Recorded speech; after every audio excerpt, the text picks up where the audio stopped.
You are now watching KG Channel. Hello and welcome back. Ito na po ang mga maiinit na balita. May 16th, 2026? Ang rumored date sa kasal ng sikat na aktres na si Bea Alonzo kay Vincent Co.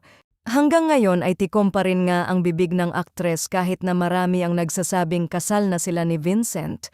Halos kaliwat kanan ang mga balita patungkol sa naganap na kasal umano ni Bea Alonzo at Vincent Co. Wala man masilip na mga photos or videos from the wedding, ngunit masaya pa rin ang mga netizens at fans kung totoo man nakasal na si Bea. Lalo pang umugong na ikinasal na umano si Bea Alonzo nang magbiro ang aktres ng Chinese na ako sa isang interview. Kaya naman marami ang nag-react at masaya sa birong ito ni Bea dahil pwede umanong nagsasabi ng totoo si Bea at isinagawa na nga ang kasal nila ni Vincent Co. Happy naman ang mga fans nang marinig nila ang sinabi ni Bea at wish nilang forever na sana ito para naman happy na ang aktres. May reaction din ng aktor na si Ian Veneracion sa kasal ni Bea kay Vincent.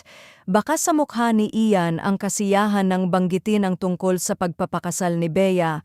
Inamin ni Ian na nabasa niya ang tungkol dito. "I'm so happy for her. Super happy for her. In fact, before that came out, I saw her in one event very recently.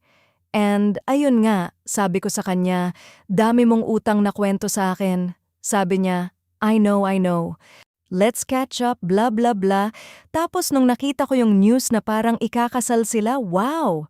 Sabi ni Ian ukol dito, I know she wants that and she deserves all the happiness because ang tagal na niyang hinahanap sa puso niya to connect with someone na talagang ganun yung connection. Hangad ni Ian ukol sa love life ni Bea, I hope this is it.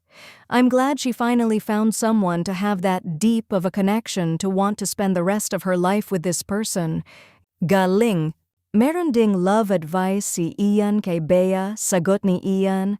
It's the most beautiful thing, but it's also one of the hardest things. It's a hard endeavor, maintaining relationships, especially with someone that close. Iba yung upbringing sa inyo, iba yung nagpalaki sa inyo, ang hirap nun, diin ng aktor. Kahit sa magkapatid nga lumaki kayo sa isang bahay, parehong magulang, parehong lahat, parehong school, pero nag-aaway pa rin. Imagine from different backgrounds, from different families, so it's hard work. Pero kabig ni Ian, but it's super rewarding, especially when the kids come. Ayun, talagang bugsh!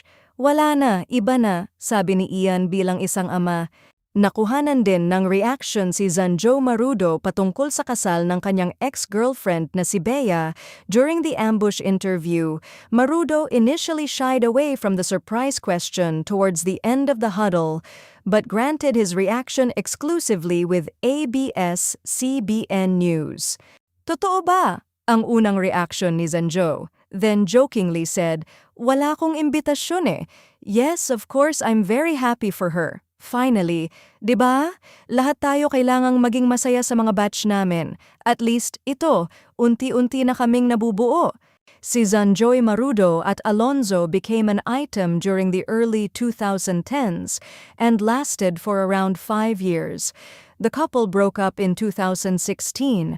Samantala, matagal nang usap-usapan online ang big wedding nina Vincent at Bea. The couple allegedly chose to exchange vows in a private ceremony in the country first, keeping things intimate and under wraps. The reported Spain wedding, then, may simply be a second celebration or a more public gathering for family and friends. Sa kabila ng ingay online, Bea remains focused on her career. She continues taping her upcoming series Whispers from Heaven with GMA7. Marami naman ang nakapansin na lalo pang naging blooming ang aktres ayon sa mga netizens na iba talaga ang nagagawa kapag masaya ang isang babae at nasa tamang tao na. Nung nakaraan kasi ay dumalo si Bea Alonzo sa Ivy Pakal Grand Opening at dito makikita ang ganda nga ng aktres at talaga namang makikitang masaya ang puso niya at ang ganda ng aura. Kung totoo man nakasal na si Bea at Vincent, masaya kami para sa inyo. Congratulations and best wishes to the newlywed.